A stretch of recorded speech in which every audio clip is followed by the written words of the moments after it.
Құрметті жерлестер, бәріңізге белгілі, конституциялық реформа мемлекет басшысы Қасым-Жомарт Тоқаевтың Қазақстанда бір палаталы парламент құру жөніндегі бастаманың негізінде туындады.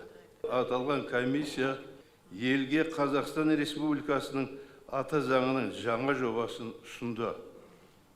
Енді ұсынылған ата заңның жобасын тұтас ел болып санамыздан өткіземіз.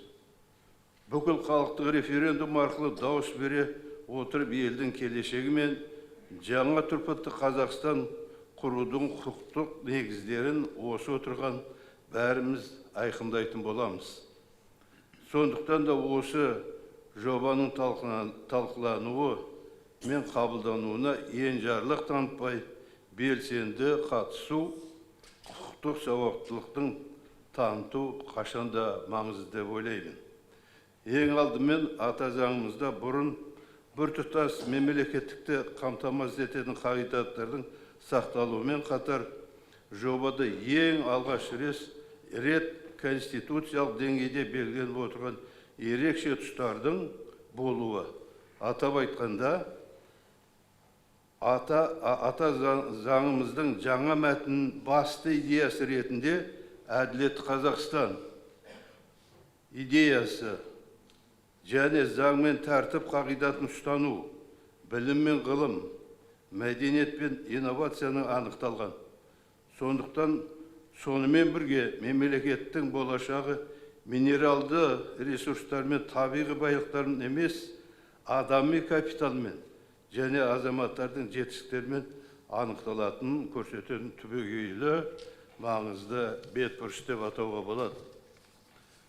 Жобаның бір назар аударатын тұсы саналық жағынан да, яғни нақтылық пен елге тілінің түсініктілігі жағынан да өте ұтымды.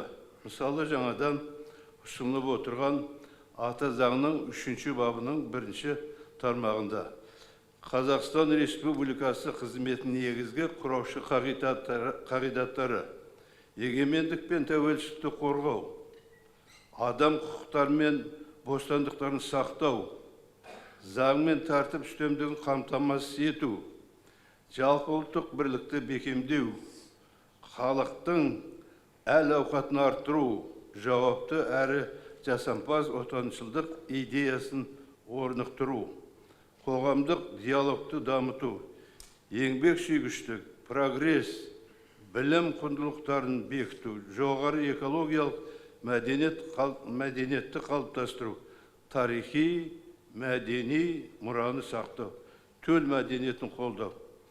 Қарасаңыздар, нақты әрі тілге жеңіл, түсінікті, тұтас елдің арман тілектерін көрсететін, әрі заңдастырып тұрған құжат ретінде елдің көңілінен шығатындай нұсқада берілген.